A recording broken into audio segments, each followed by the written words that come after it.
Fair value gap adalah zona krusial yang bisa jadi bagian penting dalam strategi trading kita. Tapi supaya bisa menggunakannya dengan efektif, kita harus paham apa saja yang membuat sebuah fair value gap benar-benar valid dan layak untuk digunakan. Jadi dalam video singkat ini, saya telah merangkum semua yang perlu kalian ketahui untuk menguasai teknik trading dengan fair value gap dalam 5 tips sederhana. Tanpa berlama-lama lagi, mari kita mulai videonya. Fair value gap terdiri dari serangkaian 3 candle. Fair value gap ini muncul ketika ada celah antara sumbu atas candle pertama dan sumbu bawah candle ketiga. Celah dalam formasi ini disebut sebagai fair value gap atau imbalance. Fair value gap atau imbalance terbentuk oleh tekanan kuat dari buyer dan menciptakan ketidakseimbangan harga yang ditandai oleh celah atau gap. Dan pada pergerakan harga selanjutnya, area ini bisa berfungsi seperti magnet yang menarik harga kembali untuk menutup celah dan menyeimbangkan harga sebelum harga melanjutkan kenaikannya. Ada juga variasi bearish yang prinsipnya sama. Satu-satunya perbedaannya adalah fair value gap atau imbalance terjadi ke arah bawah yang menunjukkan terjadinya tekanan kuat dari seller.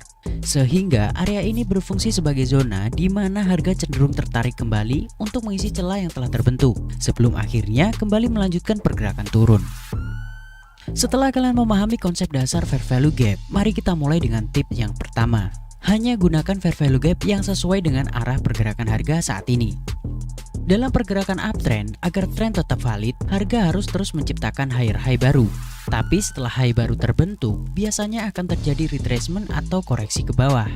Saat harga turun, ia perlu menemukan area support agar bisa memantul dan melanjutkan kenaikan berikutnya. Disinilah peran penting bullish fair value gap pada pergerakan harga sebelumnya. Kita dapat memanfaatkannya sebagai zona entry buy sebelum harga melanjutkan pergerakan uptrend. Contohnya, setiap kali terbentuk higher high, harga kemudian retrace kembali ke bullish fair value gap, di mana ia menemukan support sebelum melanjutkan kenaikan. Sedangkan dalam tren turun, agar harga terus menciptakan lower low baru, ia harus menemukan resisten sementara untuk membentuk pergerakan turun berikutnya. Disinilah kita akan menggunakan bearish fair value gap. Contohnya, kita bisa lihat pada struktur downtrend ini. Setiap kali terbentuk lower low baru, harga kemudian pullback ke atas menuju fair value gap bearish, di mana ia menemukan resisten sebelum melanjutkan pergerakan turun. Jadi kesimpulannya, dalam tren naik kita hanya menggunakan fair value gap bullish, dan dalam tren turun kita hanya akan menggunakan fair value gap bearish. Dengan cara ini, kita memastikan bahwa selalu mengikuti order flow dengan benar. Sekarang tips berikutnya, jangan pernah menggunakan fair value gap yang sudah tersentuh atau dimitigasi dalam pergerakan harga sebelumnya. Sebagai contoh, di sini kita bisa melihat fair value gap, tapi kalau diperhatikan lebih dekat, harga sudah sempat menyentuh area ini. Meskipun hanya tersentuh sedikit dengan shadow, kita tetap menganggapnya sudah tersentuh atau termitigasi. Artinya, kekuatan sudah berkurang secara signifikan.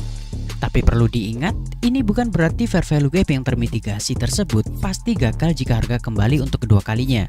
Hanya saja, fair value gap yang sudah tersentuh atau dimitigasi dianggap lebih lemah dibandingkan yang masih fresh atau belum tersentuh sama sekali. Tip berikutnya yang perlu diperhatikan adalah bahwa candle ketiga dalam sebuah fair value gap adalah yang paling penting. Sebagai contoh dalam bullish fair value gap, jika candle ketiga yang terbentuk adalah candle bearish, ini menciptakan apa yang disebut rejection fair value gap, yang sebaiknya kita hindari untuk menjadikannya sebagai zona entry. Alasannya adalah karena candle ketiga yang membentuk fair value gap menunjukkan candle bearish atau mulai munculnya tekanan seller. Meskipun di pergerakan selanjutnya di gap ini mungkin menciptakan sedikit reaksi bullish, namun kemungkinan besar harga akan menembusnya. Namun di sisi lain, jika candle ketiga yang membentuk fair value gap adalah candle bullish impulsif, ini disebut breakaway gap. Dan ini adalah jenis fair value gap yang ideal untuk dijadikan zona entry. Hal ini terjadi karena breakaway gap menunjukkan kekuatan yang luar biasa dari buyer.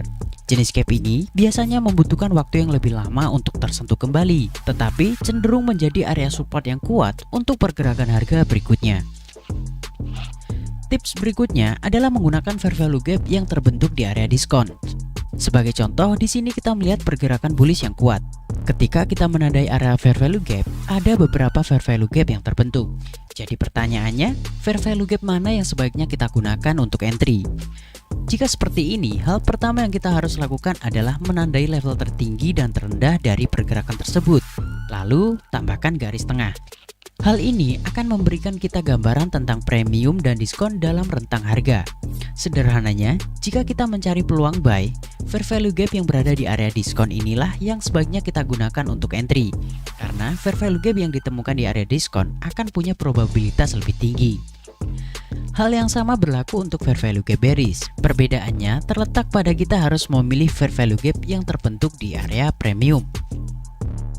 Sekarang kita masuk ke bagian yang lebih advance, mengkombinasikan fair value gap di berbagai time frame untuk mendapatkan entry yang lebih presisi. Misalnya, kita menemukan fair value gap di time frame 4 jam yang memberikan kita area cukup luas di mana harga kemungkinan besar akan memantul dari area ini. Daripada entry dengan margin error yang besar, kita bisa turun ke time frame yang lebih kecil untuk mencari area yang lebih terfokus. Jika diperhatikan lebih dekat, ada fair value gap di M15 yang terbentuk selama pergerakan ini. Inilah yang seharusnya menjadi target entry kita, karena adanya confluence antara fair value gap di time frame kecil dan besar. Tentunya area ini akan menciptakan area support yang sangat kuat. Untuk tip berikutnya, cara menggunakan fair value gap sebagai zona entry yang terbentuk di area liquidity, karena ini bisa menjadi area fair value gap yang kuat. Sebagai contoh, bayangkan kita punya swing high yang jelas sebagai target liquidity saat ini. Lalu kita melihat pergerakan bullish sangat impulsif yang menembus level swing high tersebut. Pergerakan ini disebut liquidity run, yaitu ketika harga melewati swing high sebelumnya dan mengonfirmasi bahwa tren bullish masih berlanjut. Dalam kasus fair value gap, kita ingin melihat fair value gap bullish terbentuk dalam pergerakan yang menembus level likuiditas ini. Fair value gap semacam ini memiliki confluence dengan liquidity run, sehingga area ini akan menjadi area support yang sangat kuat dengan probabilitas tinggi. Kemudian ada skenario lain di mana kita kembali memiliki swing high sebagai target liquidity. Namun kali ini, setelah harga menembus level tersebut, candle justru gagal untuk close di atas level swing high. Dan konsep ini disebut sebagai liquidity sweep, yaitu ketika buyer tidak cukup kuat untuk melanjutkan pergerakan naik. Untuk fair value gap yang terbentuk dalam kondisi ini, kita sebaiknya tidak menggunakan sebagai zona entry buy. Alasannya adalah karena harga gagal menembus level swing high sebelumnya, yang menandakan kemungkinan besar arah pergerakan harga akan berubah ke arah bearish. Ini berarti kita sebaiknya mencari peluang agar terbentuknya fair value gap bearish untuk mencari peluang sell sebelum harga melanjutkan tren turun. Selain itu, konsep ini juga sesuai dengan aturan pertama yang kita bahas sebelumnya, yaitu harus selalu mengikuti alur order flow pada directional market utama.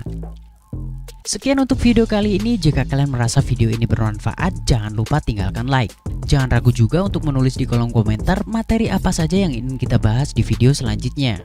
Terima kasih sudah menonton video ini sampai akhir. Sampai jumpa di video selanjutnya.